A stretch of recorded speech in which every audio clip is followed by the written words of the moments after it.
আজ থেকে ঢাকা এবং ঢাকার বাইরে মোট 14টি রুটে চালু হয়েছে 13টি পিঙ্ক বাস সার্ভিস। এই পিঙ্ক কালারের একটি বিশেষত্ব রয়েছে, অর্থাৎ এই পিঙ্ক বাসগুলোতে শুধুমাত্র নারী যাত্রীরাই কিন্তু চলাচল করতে পারবে। এবং বিশেষত্ব আরও রয়েছে, সেটা হচ্ছে যে এই পিঙ্ক বাসগুলোর যে ড্রাইভার, হেল্পার এবং যারা রয়েছেন তারা সবাই কিন্তু আসলে নারী। আজকে আমরা রয়েছি এখানে বিআরটিসির ট্রাক ডিপোতে, এবং এখানেই কিন্তু আসলে আজকে এই যে পিঙ্ক বাস নারীদের জন্য বিশেষ করে সেই পিঙ্ক বাসের কিন্তু আসলে উদ্বোধন করা হলো। আমরা আপনাদেরকে দেখাবো এবং কথা শোনানোর চেষ্টা করব। দর্শক, যদি একটু কাছে থেকে আপনাদেরকে দেখানোর চেষ্টা করি তাহলে দেখা যাবে যে এই বাসগুলোর সম্পূর্ণ সব বাসগুলোর কালারই কিন্তু আসলে পিঙ্ক। এবং যারা আসলে কর্মরত রয়েছেন, অর্থাৎ এই যে বাসের চালক এবং যারা হেল্পার, পাশাপাশি যারা সুপারভাইজার রয়েছেন, তারা সবাই কিন্তু আসলে নারী। এবং তাদের যে ড্রেস কোড অর্থাৎ পোশাকের যে কালার, সেটিও কিন্তু আসলে পিঙ্ক কালার রাখা হয়েছে। মোদ্দা কথা, নারী বান্ধব একটি বাস কিন্তু আসলে এখানে তৈরি করা হয়েছে। আমরা একটু কথা শোনার চেষ্টা করবো। আপু একটু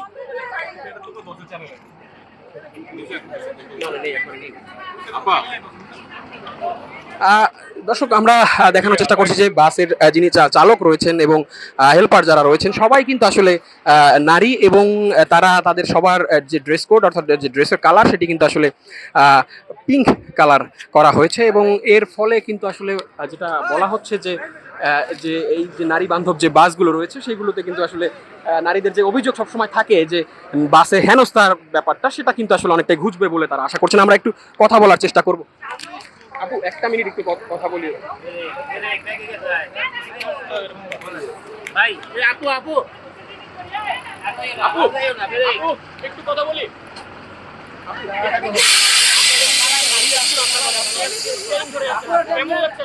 ভালো লাগছে, অনেক ভালো লাগছে।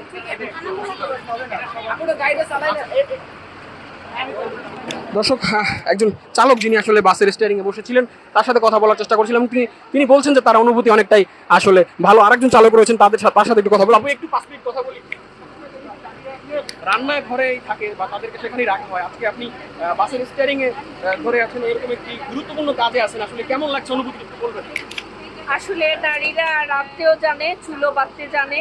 আর একজন নারী, কবির ভাষায় বলবো যে কবি বলেছিলেন, আমাকে একজন শিক্ষিত মা দাও, আমি একজন শিক্ষিত দেশ উপহার দেব। তো সেক্ষেত্রে আমরা নারী, আমরা পারি ফ্যামিলিতে আমরা হাল ধরতে, তারপরে এবং কঠিন আমরা দেখিয়ে দিলাম যে আমরাই পারি, আমরা নারীরাই পারি পুরুষের পাশাপাশি আমরা চ্যালেঞ্জিং কাজগুলো করতে। অনেক ভালো লাগছে আজকের দিনে।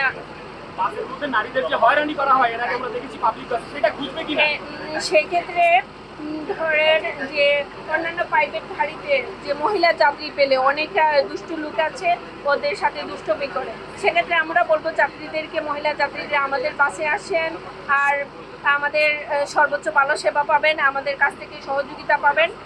আমরা সর্বোচ্চ সহযোগিতা দেওয়ার চেষ্টা করব। এবং প্রধানমন্ত্রীকে বলবো বাংলাদেশের 64টা জেলাতে যাতে এই মহিলা বাস সার্ভিস চালু হয়। আর বিশেষ করে বলবো যে সিলেটে প্রধানমন্ত্রীর শ্বশুরবাড়ি, যেহেতু আমার এলাকাটাই সিলেটের একই এলাকার, আমার সিলেটের দুলাভাইকে বলবো সিলেটের জন্য অতি তাড়াতাড়ি এই মহিলা বাস সার্ভিসটা চালু করেন। ধন্যবাদ আপনাকে। দর্শক, একে একে কিন্তু আসলে যে বাসগুলো রয়েছে সেগুলো কিন্তু আসলে উদ্বোধনের পর এই ডিপো থেকে বের হয়ে যাচ্ছে এবং যাত্রী নিয়ে কিন্তু আসলে বের হয়ে যাচ্ছে। আমরা কয়েকজন যাত্রীর সাথে একটু কথা বলার চেষ্টা করব। আপু আপু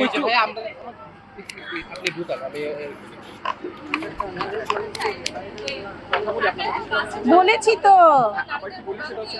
কেমন লাগছে আসলে?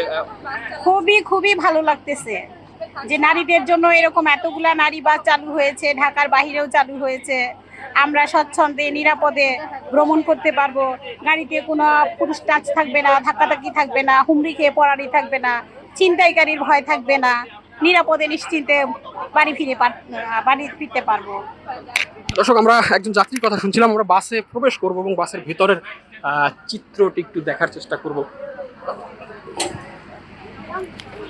বাসের ভিতরের চিত্র আমরা দেখার চেষ্টা করবো। দেখতে পাচ্ছেন যে বাসের ভিতরে কিন্তু ইতিমধ্যে অনেক নারী এখানে রয়েছেন এবং তারা কিন্তু আসলে এই আজকের যে বাস সার্ভিস সেই বাসে আর কি উঠে তারা অভিজ্ঞতা নিচ্ছেন। এবং তারা যেমনটি বলছেন যে ভবিষ্যতেও আসলে এই বাস সেবা থেকে তারা আসলে উপকৃত হতে পারবেন।